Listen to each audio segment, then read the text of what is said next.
good? Matt Clark here, the new Matt Clark. How are each and every one of you doing on this amazing Monday? I'm doing great. My girl's doing great. My family's doing great. And I hope each and every one of you are doing great, even though right now times just aren't that great. I want to say thank you to each one of my 2,525 subscribers. You guys mean the world to me. The movement is real. The movement is growing. So thank you, thank you, thank you very much. Thanks for talking to me on Instagram and just reminding me every day why it is I do this. Honestly, you guys help me as much as I help you. If you could please hit that like button.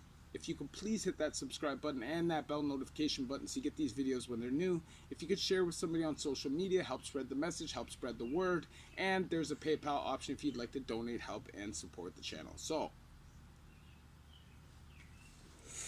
I always get asked, who's the most famous person you've done time with? Who's the biggest well-known gangster you did time with? Now that's something I ain't gonna answer. You guys know my rules. No names. No, I won't talk about any crimes that haven't been convicted or adjudicated in the courts.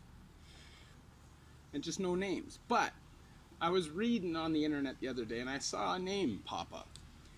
And the reason why I feel okay talking about this person's name is, first of all, he's passed away. And second of all, there was no crime or anything involved in this. He was my cell partner for one day, and his name was Roger Caron, or Roger Caron, French guy, okay? He's known for writing the book Bingo. Now, mostly only Canadians, guys that have done time in Canada, are going to know about this book. It's a book written about the Kingston riots, which happened, I think, in the 70s. They burrowed through the walls, murdered a bunch of protective custody inmates, and just basically smashed the shit out of the Shawshank Redemption, because that's what Kingston Pen looked like. Now, supposedly, he's not as active in these roles that he claims in his books. He's more of just an onlooker claiming a story to be his that's not actually his. But I don't know, I wasn't there. But I'm going to tell you about this crazy old man. Now, this man came to my range in the West. We were on the transfer range going to the pen. The man was literally 70 or 71 years old and shredded, but had major Parkinson's disease and was not only shaking, but had lost all motor skills. So if he started walking one way, he could not stop. So he'd literally be like this until he crashed into a wall or something to slow him down.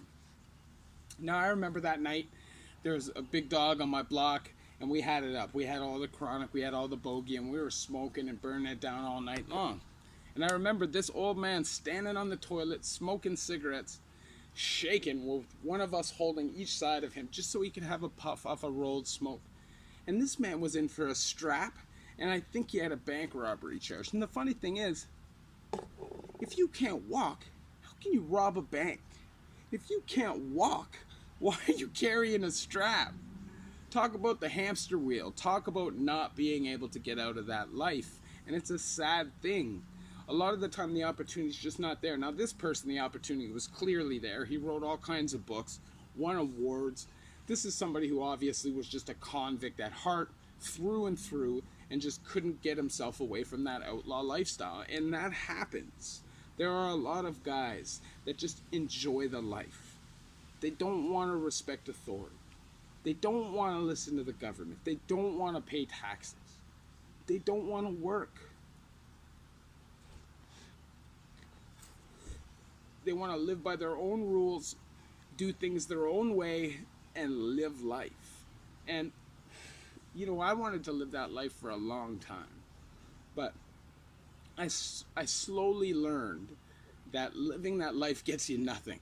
Now, you'd think that you'd be happy because you're not following the rules and you're disobeying everybody and you can just do what you want, but it becomes a very lonely existence very fast. You know, when you're 20 and 25 years old, people think it's cool when you're a convict.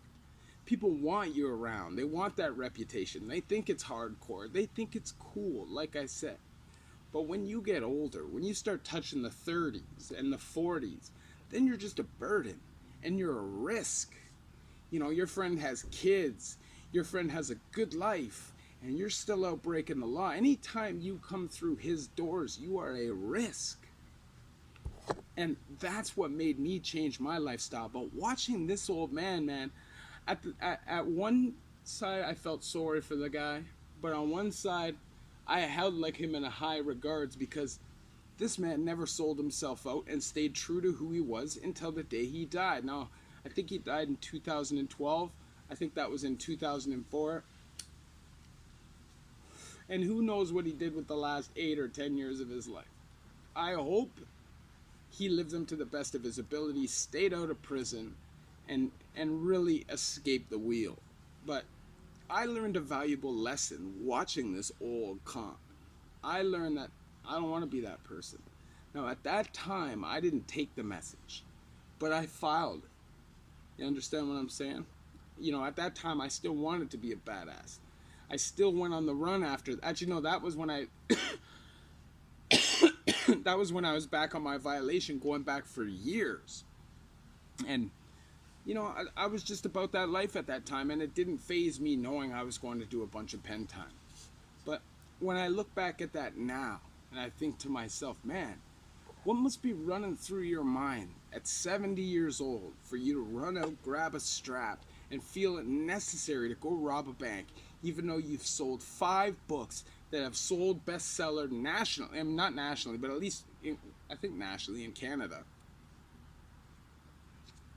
You have a name as an author.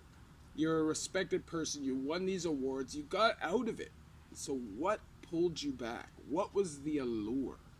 And I think the longer and the longer and the longer you stay in the game, the more it becomes a part of you, and the less likely you are to get away from it. And that's why me, being somebody who had done 17 years, been in trouble since I was 15 years old, been involved in the system over 20 years, I was classified at such a high risk, they basically deemed me as 0 chance of rehabilitation.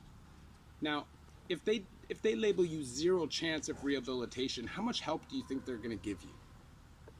They didn't offer me help. I had to earn my help. I had to find it. I had to go get it.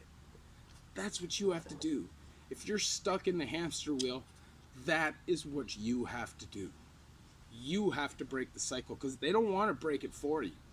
They want you to keep coming back, catching those longer sentences, and putting money back in their pockets. Jail is a business. Keep in mind, each inmate, it costs $100,000 for one inmate to be kept in the federal system for 1 year. That's all tax money that they're absorbing. They want that. They want to keep these jobs going, these parole jobs going, these CO jobs going. They don't want to shut prisons down. They want to keep them open, build new ones, and put more of us in prison. So please listen to my stories. Prison is not worth it. Prison is a total waste of time and talent. And like I said in many of my videos in the past, if you're here, you have a purpose, or you wouldn't be here. I'm not a religious person. I'm not a super spiritual person, but I'm smart enough to know that there's got to be more to this life, or to this world, than what we're living right now. And as a man, I started thinking to myself, what do you want to do? What is it you want to do with your life?